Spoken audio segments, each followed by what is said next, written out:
Okay, ready for more Ezekiel? Well, this is going to be there's a bunch of interesting stuff this week we're going to go through. Not that we haven't had interesting stuff the last several weeks, but this one's going to be interesting as well because there's some stuff that goes on. So last week we talked about the problem, and what was the problem that Ezekiel was facing with the people in Israel. What was their big problem? They had got them in this state. Idolatry, turned away from God towards idols.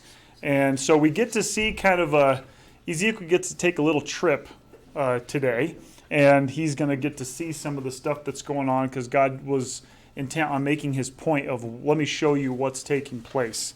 And so we're going to kind of go through some of that today and just see what happens. So we're going to talk about these temple visions, okay? One of them's particular today, and then we'll have some more coming. But this temple vision is where Ezekiel actually is transported to the temple, and he gets to see what's happening there in Jerusalem. So if you're following along, we're going to be Ezekiel chapter 8. Okay, that's where we're at.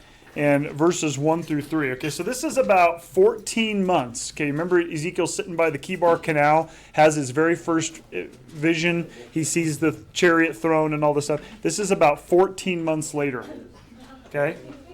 He's laid on his sides, if you remember that part. And there's actually a good argument that he was interrupted when he was laying on. Remember, he was told to lay on his side for over 300 days, and then he was supposed to flip and lay on his other side for 40 days. When you do the math, it actually probably would be such that this vision may have interrupted that, or maybe it was going on in the process of that, but the math doesn't totally work out where he did this, and then he did this, and then he did this. So you can't really take it totally chronologically. So about 14 months after his first vision, this is what's going on, okay? It says that in the 6th year, in the 6th month, on the 5th day of the month, was sitting in my house, and the elders of Judah were sitting before me. And the hand of the Lord Yahweh fell on me there, and I saw, and look, a figure like the appearance of a man. From the appearance of his waist and below was fire. From his waist and upward was like the appearance of brightness, like the outward appearance of amber. Okay, so we've kind of seen some of this language a little bit before. We're going to look at it in a second. But what's going on with Ezekiel? Where's he at? He's with the exiles. He was at the temple. Okay. No, he's not at the temple. Not yet. He will be. He's getting there. Right now, he's just there with the exiles, and he's in his house because he actually has a place there by where he's at in Nippur, and he's got the elders sitting before him. So you have to think, when the exiles get sent to Babylon, they still have people that are kind of the nobility, the people who are kind of the ones that are looking over the nation. Okay, they still have these elders and these people who are kind of in charge of the people to some degree. Okay, and they're sitting there with Ezekiel, and he kind of goes into like this, I don't know if it's like a trance. You could imagine being there before him, and all of a sudden Ezekiel's acting a little goofy. Maybe they came to expect that from him. But he has this vision, and he looks up and he sees this man-like appearance. Okay, it looks like a figure, and he has this description. Now, if you remember back, we're going to go back to Ezekiel 1 really quick. When he had his first vision 14 months earlier, he sees the throne, he sees who's on the throne, and how does he describe him? Look at the language. It says, above the likeness of the throne was a likeness similar to the appearance of a human on it, but above it. And I saw something like the outward appearance of amber, something like the appearance of fire with a covering around it, from the likeness of his loins upward. And from the likeness of his loins and downward I saw something like the appearance of fire, and it was radiant all around, like the appearance of a bow that is in the cloud on a rainy day. Such was the radiance around it. Thus was the appearance of the likeness of the glory of Yahweh. Okay, so when you have that verse, and then you look at this one, it's really similar description, isn't it? So he's seeing the same person. He's seeing God on his throne, and he's seeing a vision of him. Okay. Now you notice he says this. Thus was the appearance of the likeness of the glory of Yahweh. What does it look like? There's a likeness there, and it has all these interesting qualities. Okay, he sees what he calls the likeness of the glory of Yahweh, and what does it look like? A man. It's in human form. Now, not fast forwarding too far, but if you fast forward to the New Testament, do we have an example of this? Who is the likeness of the glory of Yahweh? Yeah, it's Jesus. And who also is Yahweh in human form? Okay, so you see the language, you see how, and so these are all things that if you were a really thinking, perceptive New Testament Jew, and you go back and you read Ezekiel and you're thinking about Jesus and the claims he makes, you might start to pick this up a little bit. Okay, who is Yahweh in human form? Who is the likeness of Yahweh? Okay, verse 3 says, "And he sent out the form of a hand, and he took me by a lock of hair of my head." Okay, so there's more of this human-like language, right? You have this appearance of a man. The man has a hand, appears, that comes out and grabs him by his hair. Okay, now question is, who sent out the form of the hand? This isn't a trick question. It's God, right? Okay, it's Yahweh in apparently a human form, which we could say, okay, well, fast forwarding, is this Jesus? Is this Yahweh? But then look at this verse, okay? "And the Spirit lifted me between earth and heaven." So you have in this verse, he sent out the form of a hand, and it took me by a lock of hair of my head, and then who lifts him up? Spirit. It doesn't say Yahweh. It doesn't say the hand. It says the Spirit. So you have this language like this hand comes out and grabs him, but it's not the hand he describes that lifts him. It's the Spirit that lifts him up. Okay, now why am I emphasizing this? Because I want you to think Trinity for a second. Where did the doctrine of a Trinity pop up? It had to come from somewhere, right? Now this is a really kind of loose allusion to it here, where they're kind of saying, I want you to think about this, but you have Yahweh, you have a likeness of a human, and then you have interchangeably the Spirit being used. And so this is not something that, when Jews were reading this in the Second Temple period, they were kind of going, okay, we're trying to make sense of who's Yahweh, who's not, what is this, what's that, because they kind of just get used interchangeably, and they hadn't quite totally put it together. But it's not a new concept. Like the doctrine of multiple, I guess you could say, essence, or God is one in essence, three in form, that's not new when it comes to the New Testament only. Okay, that's something that has existed in the Old Testament. Okay, so we have the likeness that appears to be human-like in appearance. Okay, is God? What does the Bible say God is when it comes to appearance? God is spirit. Nobody can see him. You can't look at him. But now you have this human form of Yahweh. Okay, it's kind of interesting. The one on the throne is the God of Israel. We know that from chapter 1. We also know that from this chapter. He has features that look like a man. His hand comes forth, yet the Spirit does the lifting. They're like there's these three things working. Yahweh, a human form of Yahweh, or a human part of Yahweh, and then the Spirit of Yahweh, all working to do this stuff. Okay? Do we have other instances of the Bible of an indescribable, invisible God being seen in human form and using his Spirit to do his work? Is that anywhere else in the Bible? Yeah. How about the whole New Testament with Jesus, right? God in human form. The Spirit of God is upon him. He does all these things, right? So it's kind of setting it up. Now look at this in John 10. It says, "Do you say about he whom the Father set apart and sent into the world, you are blaspheming because I said I am the Son of God? If I do not do the deeds of my Father, do not believe me. But if I am doing them, even if you do not believe me, believe the deeds so that you may know and understand that the Father is in me and I am in the Father." So you have a human form that's one with Yahweh. And this is kind of what Ezekiel is seeing. A human on a throne, but it's Yahweh, and it has human features, okay? Look at this in 2 Corinthians. "Now the Lord is the Spirit." So Paul makes the statement that it's not just is something separately. He says the Lord is the Spirit, and where the Spirit of the Lord is, there is freedom. And we all, with unveiled face, reflecting the glory of the Lord, are being transformed into the same image from glory into glory, just as from the Lord, the Spirit. So they started to catch on to the idea here, and to the concept that God, the Father, Jesus, the Son, the Holy Spirit are all one. Okay, these are not concepts that were just made up by Paul and the New Testament guys. They already had the Old Testament to kind of set this precedence. And Ezekiel is one of those things where you kind of start to see these things be used really strangely. Yahweh's there, but it's a human form, and he's got a hand, but then the hand doesn't lift, the Spirit does. How does this all work? Okay. So have we seen this kind of before? The glory of God is on the throne before Ezekiel. However, the glory is in the likeness of a man. The man appears to be united and used interchangeably with the Spirit. Remember, his hand comes out, but it's the Spirit does the lifting. Back to verse 1, chapter 8. And he sent out the form of a hand. It took me by a lock of hair of my head, and the Spirit lifted me between earth and heaven, and it brought me to Jerusalem in visions of God to the doorway of the inner gate that faced north. Okay, so whatever grabbed him, the God grabbed him, takes him and says, I'm going to just take you to a place far away from where you're at, and you're going to see some things I want to show you. Now, did he actually physically get lifted up and moved? Probably not.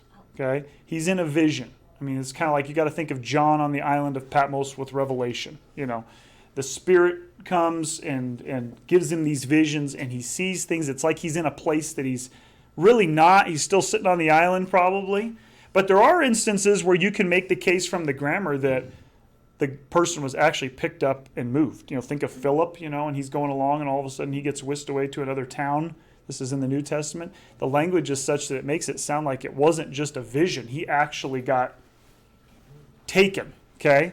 And so Ezekiel most likely is sitting there in some kind of a weird trance before the elders of Israel, and he gets this vision. And in the vision, he's being transported. And he's seeing real things, though. I mean, it's like kind of like he gets a FaceTime call, and so he can be sitting there and he can see what's going on over there. He's just in the vision while he's doing it, right? And he's getting to see what's happening. So where does it take him? Where is he at? Okay, he ends up kind of up, and then he ends up to Jerusalem. So they take him all the way back to Jerusalem. And he's not just in Jerusalem. Where is he specifically at in Jerusalem? He's by the temple. Okay, I'm going to show you a picture here. So this is a diagram of Solomon's temple. And you can see here where the different courts, okay? You have obviously the different porches. So there's 4 different porches there. He's on the north porch. He's kind of on the north side, okay? So he's over there is where he comes in, where God takes him and brings him in. And you can see you have all these different courts. So the court of the Gentiles on the outside, if you're not Jewish, guess where you went if you wanted to go to the temple? You had to be on the very outside. And then when you come in, these are all covered. So like a lot of times Jesus spent a lot of time in these covered areas when he was in the temple preaching. They were just so you could block the sun out. So it wouldn't rain on you. That's what these little things are here. You go inside that, you're in the court of the Israelites. That pretty much makes sense, right? Who can go in the court of the Israelites? You have to be Jewish, okay? You have to be a Jew. You cannot go any further, right? And even the people who are just we'll call them the average common people of the Jewish culture, they couldn't go any further than just this particular area of the court of the Israelites, because when you get into that, where do you have next? The court of the priests. Who can go in there? Only the priests. So you have to be from the tribe of Levi, and you have to specifically be a priest. Okay? You couldn't just be from the tribe of Levi and go into the court of the priests. You had to be the tribe of Levi and a part of the priesthood, and you could travel into the court of the priests. There was a low wall actually around that. It was kind of like right here, so you could look, but you could not go in. Okay, the Israelites could look and see what they were doing, but they couldn't go in. Why? Because you see where the altar is? The priests could do their work there, and the people would have to stand in the court outside, and they would watch this. But this is holy space. You can't just anybody go in there.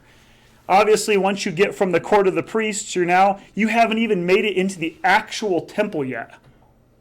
You're not even in the main temple building. This is just the compound. Okay, you have to think. We're gonna explore this when we get done with this study a little bit further. But the compound was huge, massive. It had places for people to meet. It had all kinds of open areas for people to go do things, for commerce, for meetings, all this stuff. It was a massive area. We always just see the picture of the temple and we think, oh, that's it. No. It's massive, massive compound, okay? And so when you get all the way inside at the highest point, Mount Moriah, right there at the very top, what do you have? You can see the stairs as they kind of go up in these different places. Now you have the temple. and you have the altar out front. There's the basins. There's all these different things that are described. And then there's the giant doors and pillars right there at the front. And I think if I remember right, it takes 200 Levites to close those doors every day. They're giant, bronze doors, and they're so massive that they took that many people to close them and open them every day. That's just going into the actual temple. Then you go in there, you've got a little chamber, and then you go a little further and you have, the holy place. And then you go even further in the very back, and what's that? That's the Holy of Holies, or the most holy place. That's where the ark would be. That's where the priest would go on the Day of Atonement. So look at all the little things you had to go through just to get to God. And you couldn't do that, could you? So if you were a person of one of the Gentiles out here and you wanted to go visit Yahweh, it was almost, I had to go through all these processes and get my stuff in. I couldn't even get close. And so when you think about Jesus saying, the veil is torn, the doors are open, think about what that means now. When you look at all the hoops everybody had to jump through just to try to get there. And most people couldn't even get into the house. Couldn't even get to the actual altar. Okay? So rewind back to Ezekiel's day. This is what it looks like. And God says we're going to go to the north side. Okay? So he takes him to the north. So I've kind of turned a little bit. You can see the north side over there now is the top. And he brings him in, and you can see there's the inner courtyard there. And he brings him right inside the inner courtyard. So he's kind of crossed the barrier from where, I guess you could say maybe where the priests are coming in onto the really main area where the actual temple is.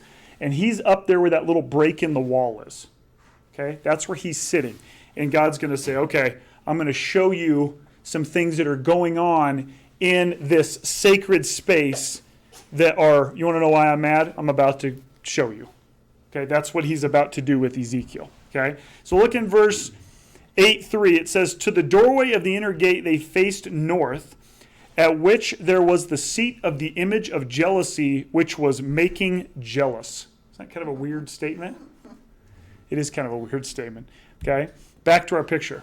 So you can see where they're at. Right inside this, somewhere, it could have been right by the gate, up right where my arrow is, there was some kind of an idol, an image. Okay, there's debate on what it is. We're going to look at that in a second. But they had set something right there so you could see it when you came in the north entrance, and there was an idol sitting there. Okay, they'd put it right inside the main area of the temple. Okay, and it gets worse. We're going to see worse than that. But it would have been right up there, and that's where people were worshiping. And so if you came in from the north, you would see this thing. It would be right there as you approached. You'd see it. Okay? So the question is, what does it mean by the image of jealousy that causes jealousy? Is kind of a weird phrase, isn't it? So here's what it is in Hebrew. Image of jealousy. Semel ha-quinah. Okay, that's the image of jealousy. Okay? It's only found 2 other places in the entire Old Testament. Isn't that weird? Usually you see these things a little bit more, but this is a unique phrase. Okay, I'm going to show you where it shows up. Here's in Deuteronomy 4. So you must be very careful for yourselves, because you did not see any form on the day Yahweh spoke to you at Horeb from the midst of the fire, so that you do not ruin yourselves and make for yourselves a divine image in the form of any image, a replica of male or female, a replica of any animal that is upon the earth, a replica of any winged bird that flies in the air, a replica of any creeping thing on the ground, a replica of any fish that is in the water below the earth. What's God trying to get across here? I didn't show you an image when I appeared to you, because if I did, what would you do? You'd create an image and then you'd bow down to the image. So God veils himself and doesn't allow them to see him, not only because it would kill them, but because I don't want you to make anything. I want you to worship me, not this thing that you created to represent me. So this idea of an image, form of any image, that's where you're getting this semel, okay? In fact, here it is. You can kind of see verses 15 through 18 in Hebrew.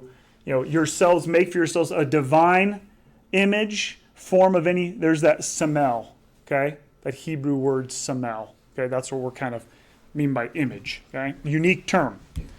2 Chronicles 33, and he rebuilt the high places. So this is Manasseh's wonderful doings, right? He rebuilt the high places that Hezekiah his father broke down, and he set up altars before the Baals made Asherahs and bowed down to the host of heaven and served them. And he built altars in the house of Yahweh, of which Yahweh had said, in Jerusalem my name shall be forever. And he built 2 altars to all the host of heaven in the 2 courtyards of the house of Yahweh. So what does Manasseh do? He just puts idols up in God's sacred space. Okay. Goes into verse 7. And he placed the carved image of the idol that he had made in the house of God. So he even took one and put it inside, of which God had said to David and to Solomon his son, in this house and in Jerusalem, which I have chosen from all the tribes of Israel, I will put my name forever. Interesting. And what does Manasseh do? He takes his image and he puts it in the place that God says, no, that's where I'm at.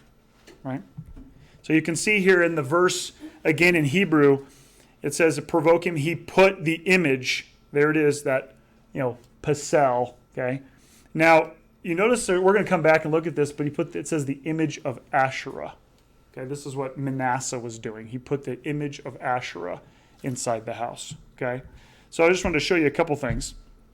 So there's an idea. Now, there's a question of what is this image of jealousy? Okay, what is it? Like, okay, we know it makes God jealous. We know what it does. But what would I have seen if I was, standing there looking at it? And there's debate on that. They don't know for sure. But we do know from what Manasseh did that he was, kind of rough with the fact he would just go right to where God's house was and he would just put the stuff right there, right? And it says in 2 Kings right here, he put the image of the Asherah that he had made in the temple. So years before this exile, years before this happens, when Manasseh was in charge, he put an image of Asherah right there in the temple. And so a lot of scholars are going to look at this and say the most likely candidate is an Asherah pole or an image of Asherah. Okay? That's probably what this is. Okay? So the question now is, who's Asherah, right? Who is Asherah?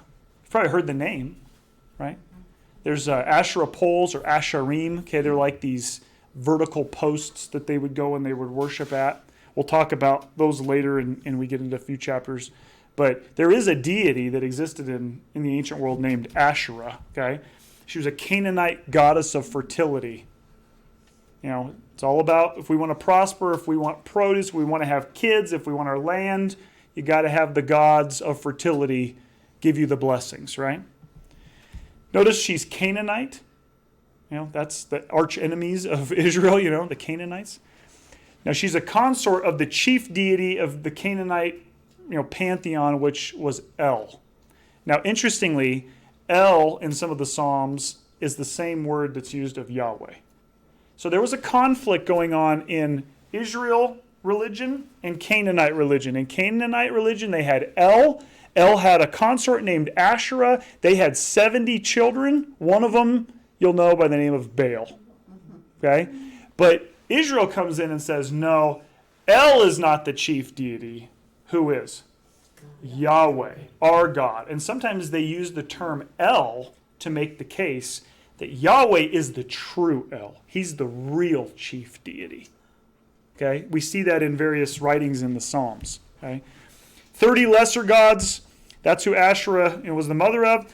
Were the Israelites confused theologically, which led them to bring Asherah into the court of Yahweh? Is it possible that the Canaanites had convinced the Israelites that their God El and Yahweh were the same?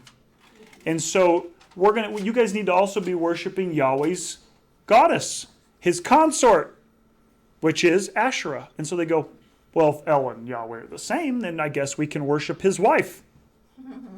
It's just a slow drip when you start to compromise the theology, the true doctrines, and pretty soon you find yourself into all these things.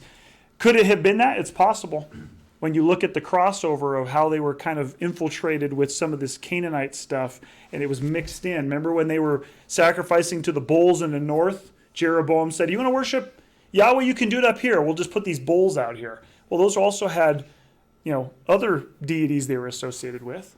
Well, they're all the same. It's almost like universalism to some degree, right? Just worship the gods. They're all the same ones, Does El equal Yahweh? No, they're different deities. And so the Israelites had to come in and say, no. Yahweh is distinctly different from a Canaanite god named El. But I think it still had infiltrated and done some damage because you start to see pieces of that show up in Israel. Okay? You have this phrase in Ezekiel 8:3 where it's the image of jealousy. See that samel ha quinah? Okay? Quinah is an interesting word because it can mean jealousy, but it can have a variation that can mean a few different things by changing just a few little letters. You have to remember, in ancient Hebrew, are there any vowels? No. And so how you say it and how we write it, the A and the I are not there in ancient Hebrew. They help us pronunciate, they help us to know how to say it, but ancient Hebrew would have just only had the consonants. And so as they're trying to figure out, interpreters are trying to mean by, what does he mean by the image of jealousy? We don't have a whole lot to go off of in other Old Testament stuff, and so this quinah gets interpreted a couple different ways. I'm going to show you here in just a second. So I use the Lexington English Bible just because it's got a pretty, literal translation. But it's very close when you look at quinah. It can mean jealousy, okay? But it's also very close to the word purchaser or buyer. So some have interpreted this as the image of the buyer or the image of the purchaser. Okay? Something to think about.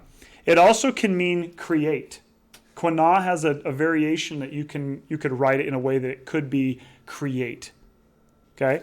Now why am I showing you that? I'll show you. Now here's Ezekiel 8:3. This is the Septuagint. Okay, so this is the Bible that was floating around during Jesus' day. And he stretched forth the likeness of a hand and took me by the crown of my head, and the Spirit lifted me up between the earth and the sky and brought me to Jerusalem in a vision of God, to the porch of the gate that looks to the north, where was the pillar of the purchaser. Is that weird? It's totally different than the image of jealousy, huh? And again, it's because they're looking at this Hebrew word and they're trying to figure out what does it mean.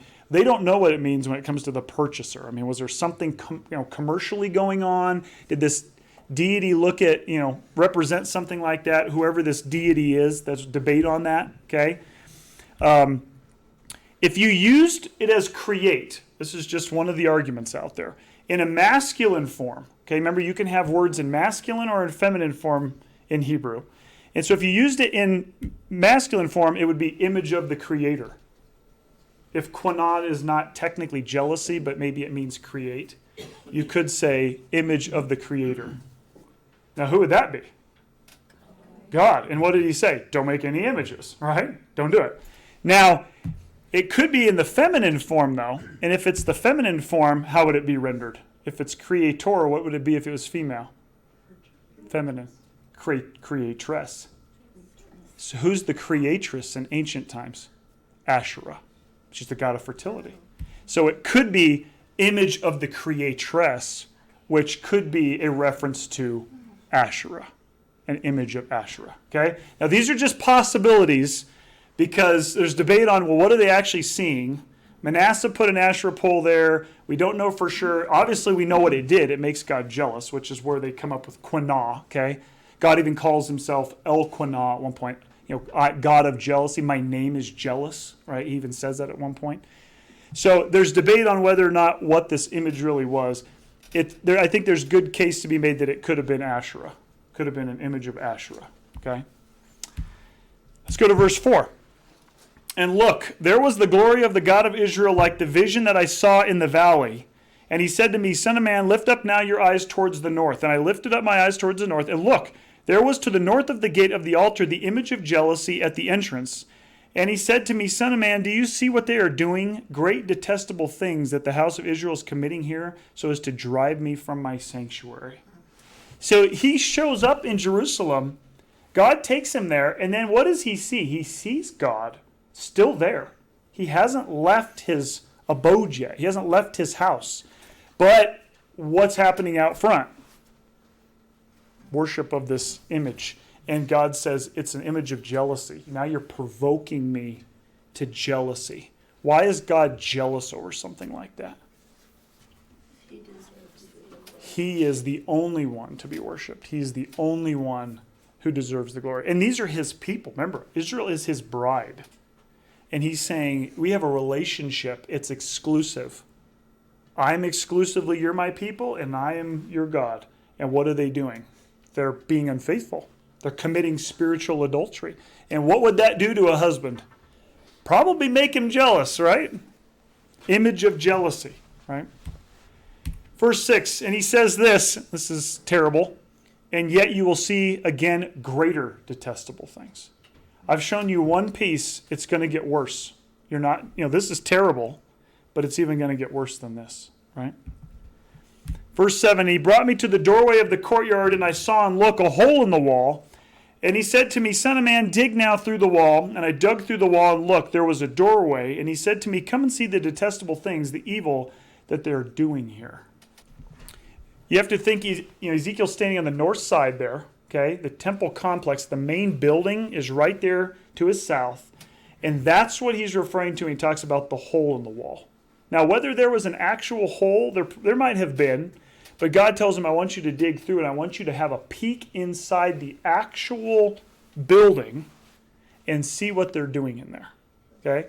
Probably wasn't like the Holy of Holies, and it probably wasn't even necessarily in like the holy place, like in those really, inside main chambers. It was probably in one of the rooms or one of the little, they had all these rooms for priests on the outside of that. It was probably in one of those side rooms where they would have meetings and stuff. He digs through the wall and he comes in and he's in one of these rooms where they're having this, he sees this thing going on, okay? So what are they doing? And I came and I saw and look, all kinds of creatures and detestable beasts, and all of the idols of the house of Israel were carved on the wall all around. And we just got done reading in Deuteronomy, God says, I don't want you to make an image of me, and I also don't want you to make images of animals and creeping things and reptiles and all stuff. And here Ezekiel cracks open this thing, and he peeks in, and what does he see? Everything in Deuteronomy they were told not to make images of. And they all are standing there. And it says, and 70 men from the elders of the house of Israel, and Janaziah, the son of Shaphan, was standing in the midst of them, and they were standing before them. Each one had his censer in his hand, and the fragrance of the cloud of the incense was going up. 70 guys, each one probably standing before their own idol, or an idol, representing something. And what are they doing? They're burning incense, which is about the sweet aroma. It's the smell, right? This probably made Ezekiel a little upset. I'm sure he's shocked because of where it's happening, right? And what's happening. Now, a couple things to point out here. Why does he name this one guy? He says he sees Jazaniah, the son of Shaphan. Who is this guy? Okay, who's this guy? Now, I want to show you this. This is just a side note really quick. Remember last week when I quoted Daniel Block's commentary and about how Ezekiel altered a word to make it a verbal pronunciation. In other words, he changed the word idol to basically mean a 4-letter word for excrement, remember? Look what he does. He uses that same altered word when he says, and all of the idols. So all of their creatures and the beasts, and he says, and the idols. And what does he mean? Literally, yeah, 4-letter word right there. It's his variation of what I saw on the walls and what they were doing. They were idols, but this is what they are. Okay? That's his Gilulim. You can see it underneath there. That's it. Okay, that's a 4-letter word he made up. Well, not made up, but uses to make a point. Okay? So, who was Jazaniah, son of Shaphan? Okay, who studied this guy? Who knows all about him? Anybody? No. I had to do a bunch of research. I'm like, I don't know who this guy is. Right? He shows up. Well, he kind of has some relatives. Okay, and we're going to look at them real quick. It happened in the 18th year of King Josiah. The king sent word to Shaphan, the son of Azaliah, the son of Meshullam, the secretary of the temple of Yahweh. So this guy's dad was the secretary to basically King Josiah. He was the secretary in the temple. Okay, that's this Jazaniah's dad. Okay, this guy, this Saffron or whatever his name is, Shaphan. Okay, he has at least 3 kids mentioned. Because how do they identify their dad? They would say so and so, son of, and they would say their name. Right. So that's how we can find his kids. Here's one of them, Jeremiah. This is kind of contemporary, right? Is, Ezekiel's writing, Jeremiah's writing. Here's what it says. However, the hand of Ahiakim, the son of Shaphan, was with Jeremiah so that he was not given into the hand of the people and put to death. So there was actually an assistant or a guy with Jeremiah that was one of that Shaphan's sons. He seems to be a good guy. fact, he's protecting Jeremiah. Okay? So Ahakim was Jeremiah's assistant or a traveling companion of him. Okay? Here's verses 2 and 3. After the going out of Jehoiachin the king and the queen mother and the court officials, remember they kicked them out, they took them to Babylon, the leaders of Judah and Jerusalem, the artisans and the smiths from Jerusalem, by the hand of Elisah, the son of Shaphan. Here's one of the other kids, right? Now this guy actually's job is he takes a letter to the exiles in Babylon on behalf of Jeremiah. Takes it to the king and takes it to him. So again, these appear to be good guys, right? Kids seem to be doing the right thing. Verse 11 and 12 of Jeremiah 36. When Micaiah, the son of Gemariah, the son of, there he is, Shaphan, heard all the words of Yahweh from the scroll, he went down to the house of the king, to the chamber of the secretary, and look, all the officials were sitting there, and it has all these officials named. In fact, Gemariah, see right there, the son of Shaphan is there, okay? You go a little further, and even when, and it has this name, and Gamaliel urged the king not to burn the scroll, because Jeremiah goes and he gives them this prophecy and tells them what's going to happen. And what's the king? Does he receive it really well? No, he's like, I'm going to destroy it. And one of this guy's sons, so this guy who's doing all this bad stuff in the temple, his brother, Gemariah, says, don't burn the scroll. He's doing everything he can to preserve the message. So you have 3 kids there that all seem to be doing the right thing. They're helping Jeremiah. They're trying to preserve the message. They're good guys. But yet, there's one of them that's there in the temple. His dad was the temple secretary, and what's he doing? He's worshiping idols. Jezaniah, the son of Shaphan, was standing in the midst of these 70 guys, and they were standing before them. Each one had a censer in his hand, and the fragrance of the cloud of the incense was going up. It's interesting how the secretary had some great kids, and then they had one who went off the rails and started embracing idolatry, and here he is leading it right in the temple in Jerusalem. Not like his 3 brothers, is he? Now, this was most likely not, they had nobles and kind of had the prominent families of Israel. That was probably where his family was. They were definitely a prominent group. And so now when the king's gone, who's leading Israel now that there's no king there? Remember, they've deported him. You've got the elders and the nobles and the prominent people of the community that are left for some reason because they took a lot of the nobles out. He got left, and so him and these 70 other guys who are left decide they're going to go and take up how they're going to lead Israel. It's not a great start, is it? When they're in there doing this idol worship. If we go to verse 12, it says, and he said to me, have you seen, son of man, what the elders of the house of Israel are doing in the dark? Each in the inner rooms of his idol, for they are saying, Yahweh is not seeing us. Yahweh has abandoned the land. And he said to me, still you will see again greater detestable things that they are doing. Now there's a question of the dark. Some think Ezekiel cracks the wall open and he looks in and it's actually a dark room. They're actually in the dark doing these things. Some think it's metaphorical. They're not doing it out in public. They're doing it where no one can see them. Okay? They're kind of in the inside doing these things. And what's their argument? God won't see us.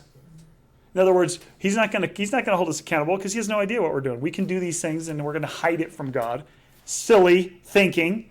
People think that all the time today, right?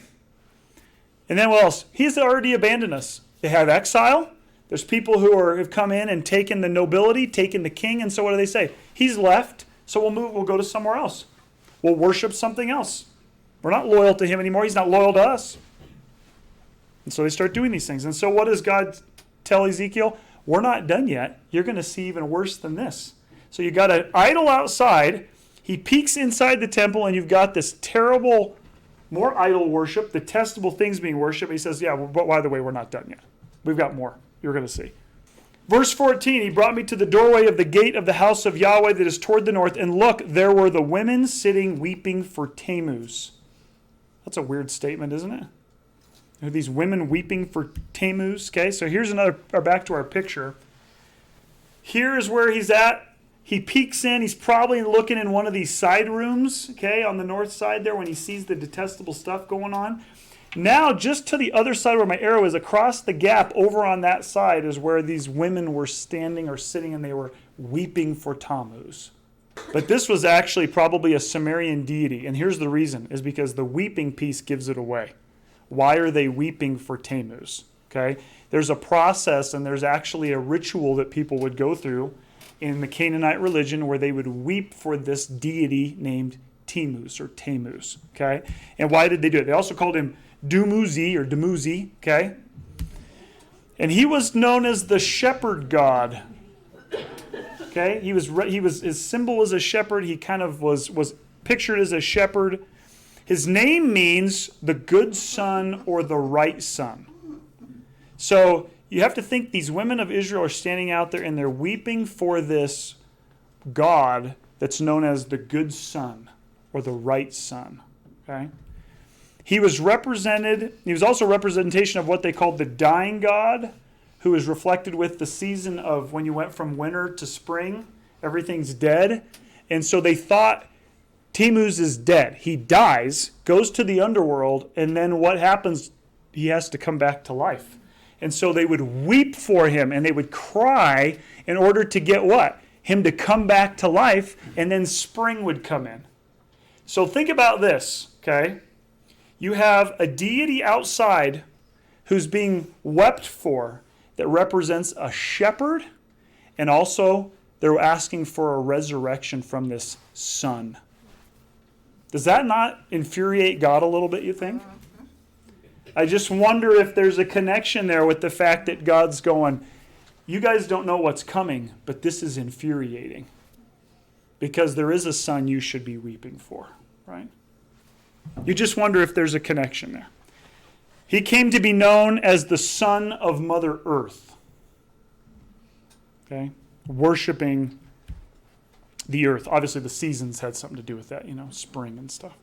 Some believed he was an antediluvian king that eventually was deified. In other words, he was one of those guys before the flood, really powerful, kind of right before Gilgamesh and some of these others that they believed were just these powerful men that when they died, they turned them into gods. Okay? In Mesopotamia, he was the god who dies and rises again from the dead. So, weeping for Tammuz, going on inside the court of Yahweh, the God that in Canaanite religion was the one who dies and rises again. This is a problem, right? This is a huge problem. Verses 15 and 16, and he said to me, have you seen, Son of Man? Still you will see again greater detestable things than these. And he brought me to the inner courtyard of the house of Yahweh, and look, at the doorway of the temple of Yahweh, between the portico and the altar, there were about 25 men with their backs to the temple of Yahweh and their faces toward the east, and they were bowing down toward the east before the sun. So what's going on here? He's standing there now kind of at the doorway inside the temple, and he's looking out. And he sees these 25 guys, and how are they facing? Not towards the house of God, they're facing away from it. Their backs are towards it, and they're worshiping the sun. The literal language is that they were literally prostrating. So they're face down on the ground before the sun. Okay? This is a problem. Because it's one thing to go do this outside somewhere, but they are in the court of Yahweh and they've turned their back on him. Do you do that? Nope. That's a big sign of disrespect. The fact that Ezekiel's in the court seeing them with their backs means that they have turned their back on Yahweh and they've turned their face to the sun. Problem. The men are bowing down to the sun. Look at this in 2 Kings. This is, again, back to Manasseh. He built altars in the temple of Yahweh, about which Yahweh had said, I will put my name in Jerusalem. He built an altar to all the host of heaven. Who are the host of heaven in their mind? Well, it could be the angels, but they also looked at the stars and the sun and the moon as part of that host, because they were the things up in the sky. They thought they were angelic beings, right? In the two courtyards of the temple of Yahweh, so they have this worship going on.